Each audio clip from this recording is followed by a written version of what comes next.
the standings, and all the West Coast teams will tip off at 12:30 p.m. The Lakers have locked up the number 3 seed. The Rockets have locked up the number 2 seed. And, of course, OKC, they've been the top seed in the West for quite some time. So it's all about what Denver, the Clippers, and the Warriors do today, as well as Minnesota, as they're taking on the Utah Jazz. So it's simple.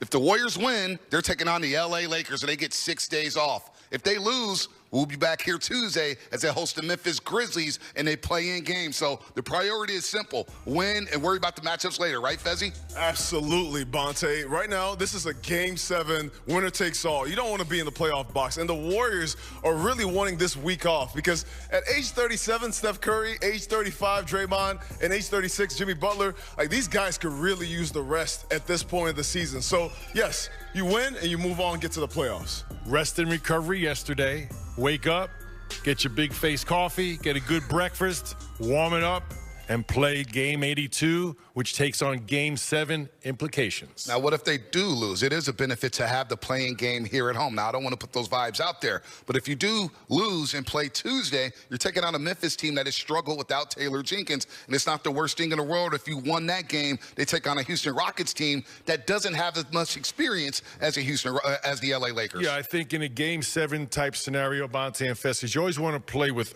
extra focus and energy and effort, but you also want to play a little free and loose. And I think that's both teams have that ability to do that because it's not the worst case scenario. Of course, you want to win today and get that week off. But one team's going to lose and play a game Tuesday, and with that, you'll play Memphis at home, whoever the team is, right? And then you're going to have 3 days off anyway. So I think it really helps for today's game where you want that intensity, but also it's not the end of the world if you happen to have a bad game and lose. What does Steve Kerr say? You have 3 shots to get to the playoffs. You got tonight. If you lose tonight, you play against the Memphis Grizzlies. If you lose that game, you go play against whoever wins between Dallas and the Sacramento Kings. So for the Warriors, you got a chance to make it to the playoffs, but you don't want to take that chance. All right, it's not like March Madness. This is April. We don't want March Madness right now. We want to get to the playoffs. We don't want Friday off. And we don't want to go past Tuesday, really. And let's get it done today. Yes, please. We all want 6 days off. But here's what Steph Curry said Friday night after the Blazers win, after they beat the Blazers, on how it's going to be Game 7 vibes inside this building in about an hour.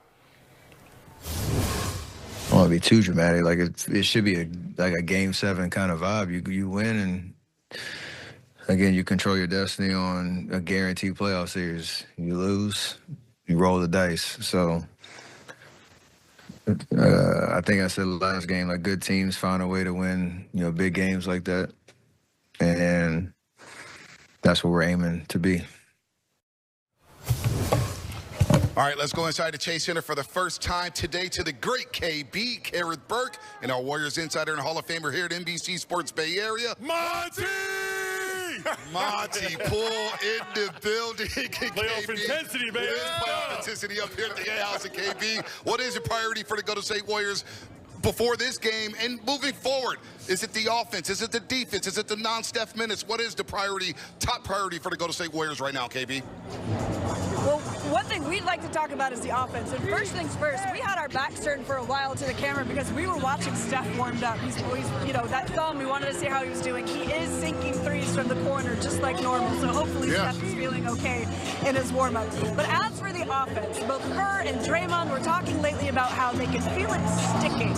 What are you observing, Monty? And it's true. There are too many possessions where the ball doesn't move and players don't move. The Warriors are at their best when their offense is all about movement. Players moving, the ball moving. You keep going until you find an open shot. And like Draymond was saying tonight, Steve always tells us, find the open guy, find the open guy. And if everybody's moving, there's usually somebody open. Between the use of screens and pin downs and find somebody open. What's happened, though, is there's been an odd amount of shot clock violations, which when the offense is running like it should, that doesn't happen. You find an open shot. So Jimmy Butler is not a big motion guy, but he picks teams apart in the post. So They have two ways to play, but the main thing for this team is you got to be able to move the ball and move your bodies and find open shots. Against this team, it's going to be hard, but that's the best way the Warriors play. Well, some of their offenses, when Steph isn't playing, give the ball to Jimmy. Give Jimmy some space and watch him create. Yes, because their offense with Jimmy is different. When Steph is the guy, it's the offense built around him. Yes. When he's off the floor, it's now built around Jimmy. Make sure Jimmy gets a touch every single possession, which sometimes doesn't happen. Okay, so some involvement, have some better starts, keep the ball moving, have that rhythm and flow, which will lead to more connectivity between offense and defense. No doubt about that, KB. It's been a bit clunky on the offensive side as of late for the Warriors, and they'll need to fix that today against a red-hot Clippers team. They're 17-3 in their last 20. We check in. Every connection counts. It's USA. Good afternoon. Good afternoon. I'm so thrilled to be here. This is actually my first NBA game in the Bay that I've been to, so I'm really excited. This is a big one. This is a big one. I know. I feel like I'm about to go on stage again. I'm getting nervous. Yeah, I don't know how you scored a ticket for this one. Very confident. Yeah. Very confident. So let me ask you, you got your bachelor's degree at West Point Military Academy, which is very impressive, which shows that you have a lot of discipline, something we lack, Fezzi. You're also pursuing a master's degree at Stanford University. Yes. So what accomplishment are you most proud of? Oh, honestly, you know, it's deeply humbling to be the reigning Miss USA. I'm the 73rd American woman to ever be crowned, but for me to have raised my right hand and take an oath to serve this country, that tops everything for me. Thank you for your service. That's sure. about respect and admiration for that. But you were a three-sport athlete in high school. Yes. Volleyball, basketball, and track. First, which sport did you enjoy the most? And did they prepare you to compete in the pageant circuit? Yes. Well, I feel like basketball, honestly, I'm left-handed. So when I was born, you know what it is? When I was born, my dad said, you're left-handed. This is one of the best lefties this game has ever seen. When I was born, my dad said, you're left-handed, Alma, you're like 5'9", at like 13, you're going to play basketball. So I played basketball. Ever since I came out of the womb, it was predetermined for me. But I really enjoyed it because it taught me playing three sports. It teaches you that, you might not always be number one, may not always be the MVP, but it's going to teach you something about committing to a team, being, having team cohesion, things like that, being a team player. So I loved it. I'm a runner now, so I'm training to run the Big Sur Marathon at the end of this month. And that discipline aspect, that's where it comes in. So, yeah, I really enjoyed playing three sports growing up. Okay, so let's switch gears for a second. All right, let's talk academics, because this is also really important. I read somewhere that you skipped the 3rd grade. I did. This is why you were able to graduate early. We have that in common. I skipped the 5th and the 6th grade. I see you. All right? All right. So, okay, I don't know what the Knight Hennessy Scholarship is. Yeah. But you have that. Now you're studying at Stanford, data science track. What does it mean for you to be this and to do that? What are you trying to do with those aspirations? For sure. Well, I've always been committed to health and nutrition. A lot of my research in undergrad was focused on health and nutrition, and then also at Stanford, publishing research in the realm of health and nutrition and data analytics. So for me to think about, how to continue to contribute to greater society and make an impact, I feel like data analytics is a great way to do that. And also just representing for young women across the globe to show that you can be a woman in STEM, you can be a woman in a male-dominated field. There's really no limit that you can't take on. So that's really what it is about for me. Wow, you're doing it. You're doing it big. I You're doing it big. appreciate it. Now, the Warriors, they have a massive game. You mentioned it. You're going to be in there against the LA Clippers. You performed on the biggest stages under the brightest lights. Yes. How do you handle pressure? Oh, man. Well, I like to think of it, live in the moment, but don't make the moment any bigger or smaller than it is. Have fun with it, just like you were talking about, play loose, things like that. I try and keep that in mind because I want to remember the moment as much as I can. And so if I can, play loose and get out there and be the best representation of myself, that's what matters. And you rep Michigan hard. Yes. There's one guy in that building that really reps Michigan.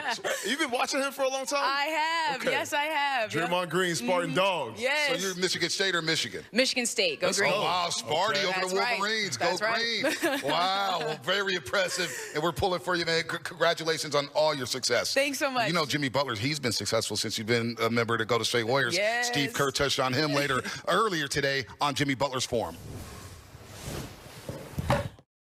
You've been asked a couple times about Jimmy and, is he aggressive enough offensively? And you said, I'm not worried about Jimmy. He'll do it. And it seemed like Friday, watching on TV, that he was a little more assertive and gave you guys what you needed at the moment. Do you see that at all the last couple of games? Him maybe kind of clicking into playoff mode? Or Yeah, 29 free throws in 2 games would indicate a level of aggression. And, Jimmy's just, he's such a unique player. So when you say, well, he's got to be more aggressive, to me, that does not mean 20 shots. It means getting him the ball and attacking him getting to the foul line and then creating a lot of shots for others. And that's, that's where our team has really evolved in a lot of ways. We no longer have to count on all the motion to generate a defensive rotation.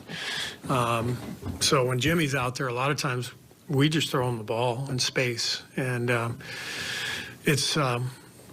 that's a luxury to be able to do that, especially against a great defensive team, switching everything, taking away some of our off-ball stuff.